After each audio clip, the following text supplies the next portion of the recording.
सारसप्रेमी आमदार परिणय फुके, डॉक्टर विजय सूर्यवंशी, वर्षाताई पटेल यांच्या हस्ते करण्यात आला सत्कार।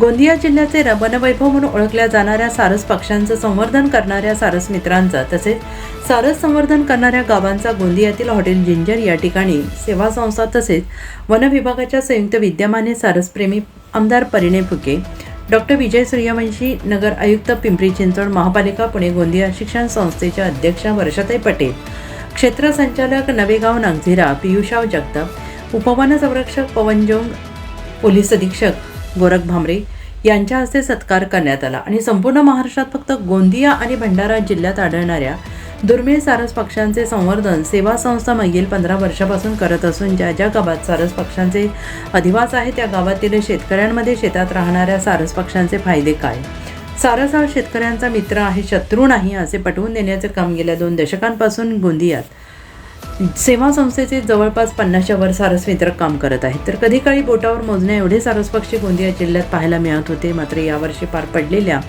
सारस पक्षी गणनेत गोंदिया जिल्ह्यात 32 सारस पक्षी तर भंडारा जिल्ह्यात 2 सारस पक्षी, बाजूला लागून असलेल्या मध्य प्रदेश राज्यातील बालाघाट जिल्ह्यात 50 सारस पक्षी आढळून आलेले आहेत। तर गोंदिया जिल्ह्यात देखील सारस पक्ष्यांची संख्या वाढवण्याचे दृष्टिकोनाने सेवा संस्थेचे अध्यक्ष सावन बाहेकर आणि त्यांची चमूक काम करत असून येत्या काळात ज्या ज्या ठिकाणी सारस पक्ष्यांचा अधिवास आहे त्या क्षेत्रातील नैसर्गिक शेती तसेच सेंद्रिय शेतीला चालना देऊन सारस ब्रँड राईस तयार करून धान्याचं कोठार म्हणून ओळखल्या जाणाऱ्या गोंदिया जिल्ह्यात नैसर्गिक शेती करण्यासाठी शेतकऱ्यांना प्रोत्साहित करणार आहे। त्यामुळे सारस संवर्धनात देखील मोठी मदत होईल असा विश्वास सेवा संस्थेचे अध्यक्ष सावन बाहेकर यांनी व्यक्त केला आहे।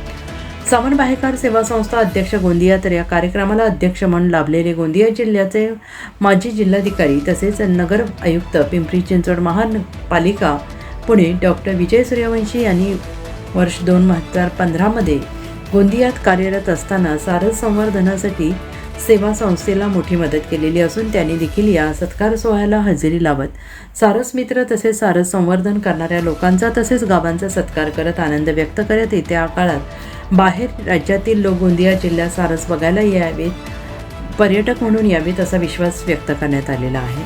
डॉक्टर विजय सूर्यवंशी, नगर आयुक्त पिंपरी चिंचवड, महापालिका पुणे। तर कार्यक्रमाचे उद्घाटक म्हणून लाभलेले गोंदिया जिल्ह्याचे माजी पालकमंत्री आमदार परिणय फुके यांनी देखील सारस संवर्धनाचे कामे करणाऱ्या सेवा संस्थांच्या सारस मित्रांना वन विभागाच्या वतीने मानधन मिळवून देण्यात मदत करत पर्यटनाला चालना मिळवून देणार असल्याची कबुली सत्कार सोहळ्यात दिली। तर सत्कार सोहळ्याला प्रमुख पाहुणे म्हणून लाभलेल्या गोंदिया शिक्षण संस्थेच्या अध्यक्षा वर्षाताई पटेल यांनी सेवा संस्थेच्या कार्याची स्तुती करत निसर्गावर प्रेम करताना पक्ष्यांवर देखील प्रेम करून त्यांचे देखील संवर्धन करा अशी विनंती उपस्थित लोकांना केली आहे।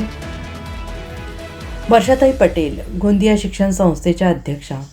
तर सारस पक्ष्यांचे संवर्धन करण्यासाठी सारस मित्रांनी सारस पक्ष्यांचे संवर्धन करणाऱ्या सारस मित्रांना प्रशासनाकडून देखील मदत मिळावी अशी अपेक्षा सारस मित्रांनी व्यक्त केली आहे।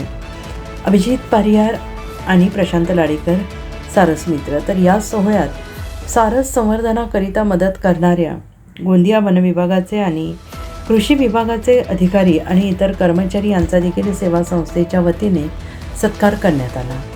गोंदिया शहरातील सारसप्रेमींनी या सत्कार सोहळ्यात मोठ्या संख्येत हजेरी लावत सेवा संस्थेला शुभेच्छा दिल्या आहेत। सरोज कावळे, ब्युरो हेड, गोंदिया।